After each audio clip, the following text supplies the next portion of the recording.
जब बनाया आपने है, बिके आप हैं पायल में, पैसों में, दारू में, अब तो पैसे में बिकने लगे हैं लोग 40-50 रुपए में। फिर उम्मीद किस बात की करते हो कि वो तुम्हारे लिए काम करेगा? हम उसे दोषी नहीं ठहराएंगे, दोषी हमारा समाज है। आप लोग रहोगे ना? क्यों नहीं? आपको जरूरत क्या है? अभी हमारे वकील साहब ने बताया कि हमारी लड़ाई हक और अधिकार की है। आपका हक और अधिकार क्या है? आप लोगों से सवाल है, आपका हक और अधिकार क्या है? ध्यान नहीं दे रहे हो ना? हक और अधिकार की लड़ाई तो है, आपका हक और अधिकार क्या है ये तो पता होना जरूरी है। क्या है आपका हक और अधिकार?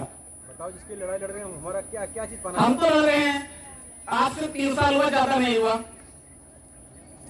ज्यादा नहीं हुआ, 3 साल हुआ है। अब 3 साल में मैं पीएचडी से डॉक्टर हूँ, मेरा क्लिनिक बहुत अच्छा चलता था, लगभग मंथली इनकम मेरी 50 से 60 हजार रुपए थी। आज मेरा सब कुछ बंद पड़ा हुआ है। मैं आपके बीच में आ रहा हूं तो क्यों आ रहा हूं? कोई तो वजह होगी, क्योंकि जीवन जब मुझे मिला था तो मृत्यु निश्चित हो गई थी। जिस दिन मर जाऊंगा तो आप लोग नहीं याद करोगे।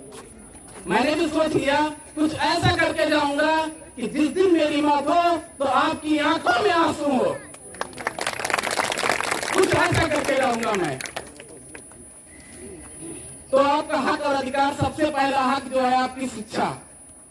जब तक शिक्षा नहीं आपके अंदर है, आपके बच्चों के अंदर नहीं है, तब तक आप बाकी के अधिकार तो भूल जाइए।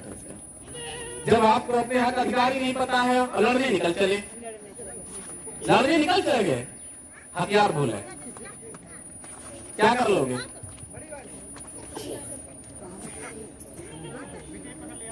एक तो मैं बताता हूँ कहानी महिलाओं के लिए, क्योंकि महिलाएं सबसे ज्यादा यहाँ पर हैं।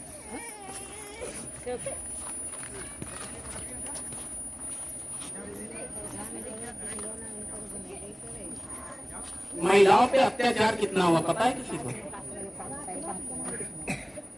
ये सूट बूट पहनने का अधिकार कहाँ से मिला? बाबा साहब की देन है। और आप लोगों की देन कहाँ से स्टार्ट हुई है पता है? नहीं पता ना? अगर कुछ थोड़ा सा भी गलत हो जाए या वैसे सब निकल जाए तो मुझे क्षमा करना।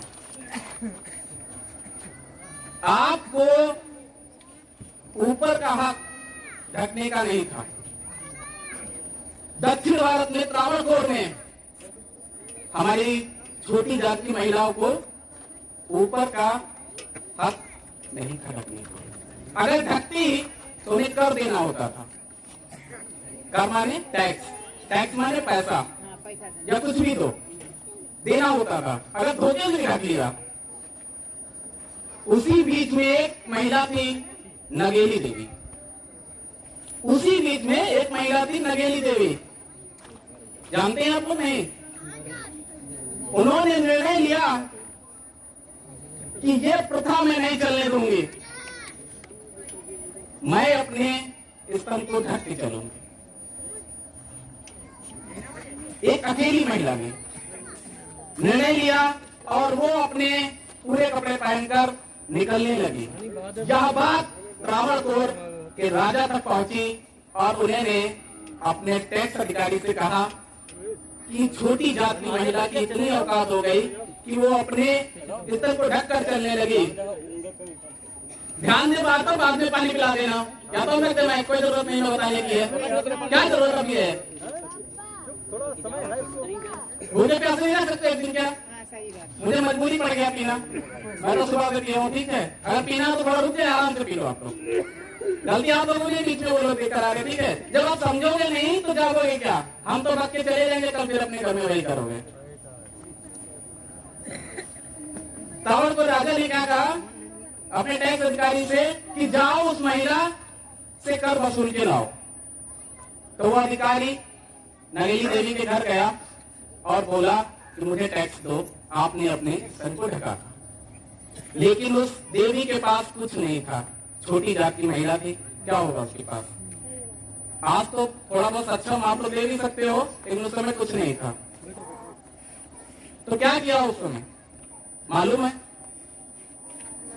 वो महिला देवी घर गई और दरवाजे बंद कर लिए। तब टैक्स अधिकारी ने सोचा ये कर लेने गई होगी टैक्स, वो मुझे दे दिया कर। थोड़ी देर बाद जब नगेली देवी ने दरवाजा खोला तो टैक्स अधिकारी के होश उड़ गए। होश उड़ गए, ऐसा क्या कर दिया था मालूम नहीं ना? उसने अपने दोनों स्तन काटकर केले के पत्ते पर ले आए, कहेगा ये लो, आज से ना रहेंगे स्तन और ना कोई महिला देगी टैक्स। इतना डर कर उठा गया और अपने राजा को बताया कि छोटी जात की महिला ने ऐसा किया। राजा पे इतना दबाव पड़ा कि अगले दिन महिलाओं को कपड़े पहनने का अधिकार दे दिया। तो वहां से आपको अधिकार मिला है। लेकिन आज वही अधिकार हमारी महिलाएं छोटी छोटी बहने कपड़े को छोटा करते चली जा रही। आप लोग क्या जानो कि कपड़े की कीमत क्या में रखने की लिए। गलती चाहे हम छोटी छोटी बहनों की दें, चाहे अपनी माताओं की दें, क्योंकि शुरुआत अगर माँ और बाप घर में है तो कैसे पहन लेती हैं, ये गलती आपकी है।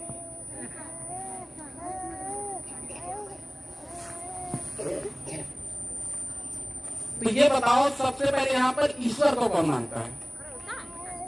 ठीक है, सच्ची दिल से बताइए, झूठ ना बोलो। ईश्वर को जो मानता हो बात ही बताएंगे, हम आपसे कर रही वसूल लेंगे, ठीक है? ईश्वर को कौन मानता है वो हाथ उठा दे।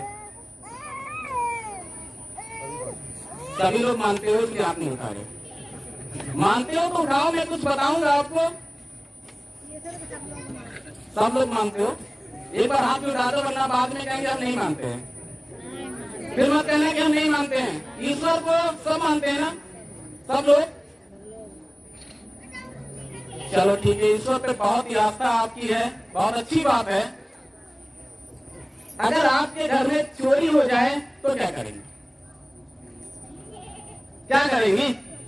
आप तो ईश्वर पे विश्वास करती हैं, और हम आपसे कह दें कि हाईवे पे चली जाओ और बीच रोड पे चलो जाकर, चलोगी?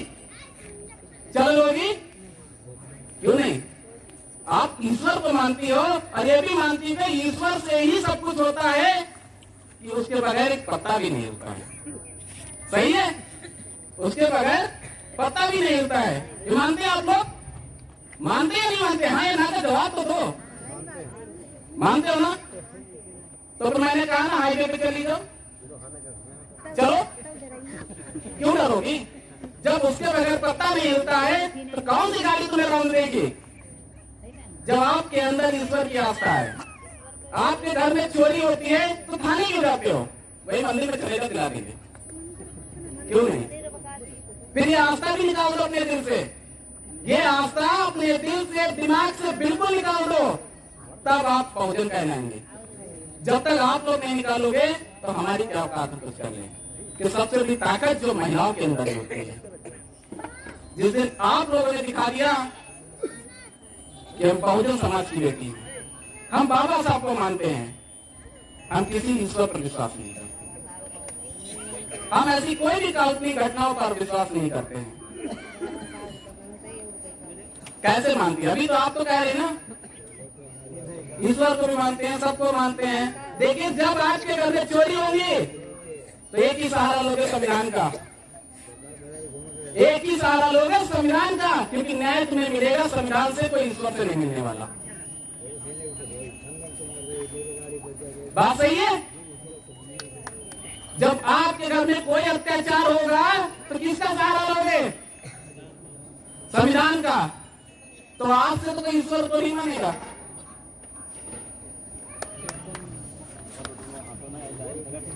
हम आप लोगों को चाहे कितना सुधार लें, हमें नहीं लगता आप लोग सुधर पाओगे। आप लोग गुलाम बनना चाहते हो? गुलाम बनना चाहते हो? बनोगे, बनोगे, क्योंकि आपकी मानसिकता ऐसी है, इसलिए गुलाम बनोगे। आज से मालूम हो गया ना? तो अभी मैंने सवाल किया, आप लोगों ने कुछ नहीं बोला। आज से ईश्वर नाम की चीज अपने दिमाग से निकाल दोगे? निकालोगे या नहीं निकालोगे? अगर नहीं निकालोगे तो दोबारा तो नहीं आपके लगाएंगे, क्योंकि फिर समय बर्बाद करेंगे हम आपके लिए। और एक भीम आर्मी की ताकत, भीम आर्मी की तो बहुत ताकत है, डंडे की चोट पर काम कराती है। भीम आर्मी की ताकत तो सबसे बड़ी है बादशाह। नीला देख रहे हो ना, डाल के निकल जाओ, एक बार डाल के निकल जाओ थाने में, थानेदार की अगर कुर्सी ना छूटे तो बात करना। लेकिन इस संगठन में अगर धीरे धीरे आप लोग कमजोर होते चले जाओगे, इस अनौचे की भी कोई ताकत नहीं रह जाएगी। ताकत भी आप लोग हो, ठीक? आपके अंदर कोई मैटर होते हमें याद करो, इतनी संख्या में थाने आ जाना, इतनी संख्या में थाने आ जाना। आपका काम ना हो तो जो कहोगे वो मैं आ जाऊंगा, आपकी गुलामी करने के लिए मैं तैयार हो जाऊंगा। तो आज आपको जानने की जरूरत है, सबसे पहले शिक्षा पे विशेष ध्यान दीजिए। जब आप पढ़ जाओगे तो आपको अपने हक और अधिकार मालूम हो जाएंगे। और यही के साथ मैं तहसील अध्यक्ष जिनको क्या देवेंद्र जी को आज बनाऊंगा और इनसे कहूंगा एक भीम आर्मी पाठशाला यहाँ खोलें, क्योंकि जब तक हमारी पाठशालाएं गांव-गांव तक नहीं खुलेंगी तो शिक्षा की कमजोरी होती चली जाएगी। और शिक्षा नहीं मिलेगी लोगों को, फिर हम भाषण चाहे जितने बड़े दे लें, होने वाला कुछ नहीं है समाज का।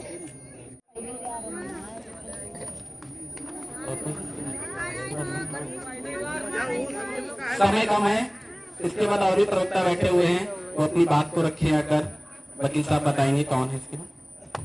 बहुत बहुत धन्यवाद अध्यक्ष जी, जो आज आपने हमारे बहुजन समाज के बीच आकर उनकी समस्याओं पर चर्चा की और उन्हें आने वाले भविष्य के निर्माण कैसे है उसको अवगत कराया। तो साथियों, आप कही गई बात जो आपके समझ में आई हो, जो आपको लगता है उसमें मुझे अमल करना चाहिए, उस पे शाम को खाना खाकर जब हम लेटते हैं तो विचार मंथन करना। क्योंकि डॉक्टर बाबा साहब अम्बेडकर ने कहा, शिक्षित हो, संगठित हो और संघर्ष करो।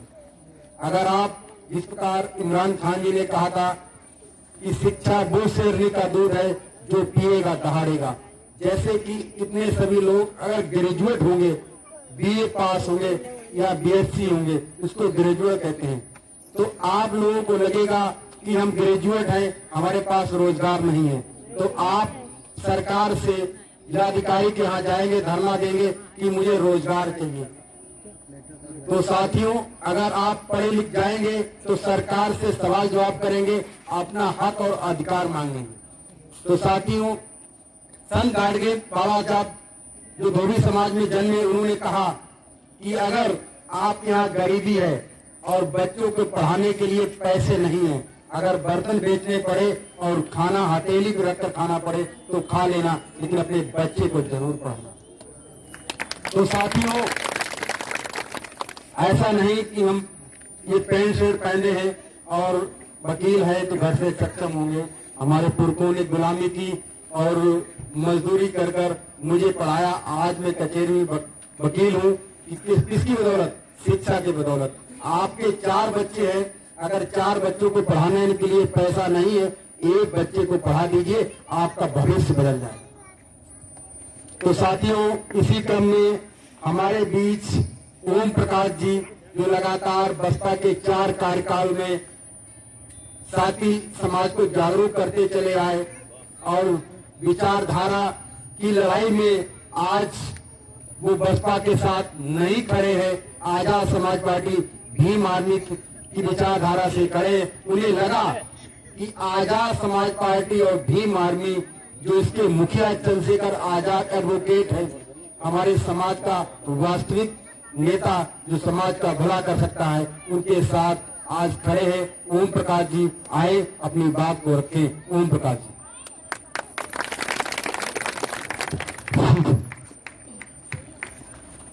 पृथ्वी पर मानवता को बहाल करने वाले करुणा के साथ कहते हुए गुजर गया।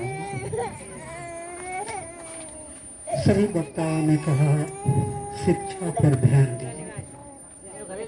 सही है, ठीक है, वो ऐसे शिक्षा पर ध्यान दीजिए।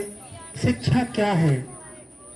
शिक्षा किसी की जागीर नहीं है, किसी के बस में नहीं है। ना वो हिंदू की बस में है, न मुस्लिम की बस में है, न सिख की बस में है, न ईसाई की बस में है। जो उसे अपनाना चाहे अपना सकता है। जैसे ओम पूर्णमदः पूर्णमिदं पूर्णात् पूर्णस्य गच्छते पूर्णस्य पूर्णमादाय पूर्णमेवावशिष्यते ओम शांति ही शांति ही शांति। अब मुख्तसर में बताते जा रहा हूं। ठीक इसी का निचोड़, इसी का तर्जुमा अर्थ जो ये कह रहा है संस्कृत में, वही the creator of the nature, the sustainer of the sustains, Allah is a maintainer of the maintenance. अब मैंने इस बात को कह दिया। आप अशिक्षित हैं, पढ़े लिखे नहीं हैं, जो मैं इसका अर्थ बता दूंगा वही आपको समझ में आएगा। इसलिए शिक्षित होना जरूरी है। क्या मुझे वो दरख्त पे ये जो बड़े बड़े पत्ते वाला दिख रहा है वो क्या चीज का है, मुझे पहचान में नहीं आ जाए, बताएंगे आप लोग? केला है। इस पेड़ का, केले का वृक्ष में जब फल लग जाए और वह वृक्ष उस फल को पैदावार ही न बढ़ाए तो उसको क्या करेंगे हम? काट देंगे। काट देंगे। ठीक। किसी ने भी अच्छा कार्य किया, कुछ ऐसा कार्य किया कि मास्टर स्कूल में जाने से, छुट्टी लेने से घबराते थे, वक्त से पहले पहुंचते थे। हर सरकारी वर्कर अपने कोताही बरतने में, वर्क से यानी काम से कोताही बरतने से कोतराते थे। लेकिन वही बहन मायावती जी ने, जब समाजवादियों ने जो